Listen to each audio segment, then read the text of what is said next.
ప్రతి ఒక్క భారతీయుడికి నా నమస్కారం. రక్తం మరిగిపోతుంది ఈ నా కొడుకు పెట్టిన పోస్ట్ చూసిన వారం రోజుల నుండి. వీడిది ఉత్తరప్రదేశ్ అంట.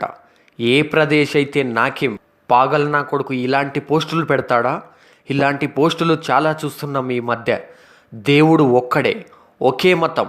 నా దృష్టిలో దేవుడు ఒక్కడే, ఒక్కొక్క మతంలో ఒక్కలా పిలుచుకుంటారు. అంటే వీడికి కూడా హనుమాన్ ఒక రకంగా దేవుడే అవుతాడు కదా. అలాంటి దేవుడి పైన ఇలాంటి పోస్టులు పెడితే వీడిని ఏమనాలి? వీడి కోసం చాలా వెతికాం, ఉత్తరప్రదేశ్ వరకు పోస్టులు ఎఫ్బీలో షేర్ చేయించాం. అయినా ఈ నా కొడుకు ఇంకా మనకు దొరకలేదు. ఒకడిని ఇలాగే వదిలితే ఇంకొకడు ఇలానే తయారవుతాడు. ఇంకా ఇప్పుడు లాభం లేదని యూట్యూబ్లో వీడియో చేస్తున్నాం. ఎలాగైనా వీని డీటెయిల్స్ మాకు కావాలి. దయచేసి మీకు వీడి గురించి కొంచెం కనుక్కున్నా మాకు ఇన్ఫర్మేషన్ ఇవ్వండి.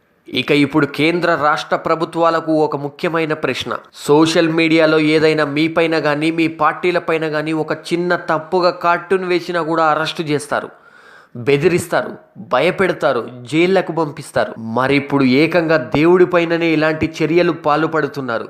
ఎవరు సార్ రెస్పాన్సిబిలిటీ? మీరు తలుచుకుంటే ఒక్క రోజులో వీడెవడో పట్టుకోవచ్చు. ఒకడికి బుద్ధి చెప్తే ఇంకెవడు కూడా ఇలాంటిది తయారు కాడు. ప్రభుత్వాలకు ఒక్కటే మనవి, దేవుడు ఎవరికైనా దేవుడే, మీకు అయినా దేవుడే, మాకు అయినా దేవుడే. దయచేసి ఈ నా కొడుకుని ఎలాగైనా పట్టుకోండి. దయచేసి ఈ వీడియోని షేర్ చేయండి. మనం వీడిని ఎలాగో పట్టుకోలేం. ప్రభుత్వం తలుచుకుంటే ఒక సింగిల్ డేలో పట్టుకుంటుంది. ప్రభుత్వాలకు తెలిసే వరకు షేర్ చేయండి. ప్రభుత్వాలపై ఒత్తిడి తీసుకొద్దాం.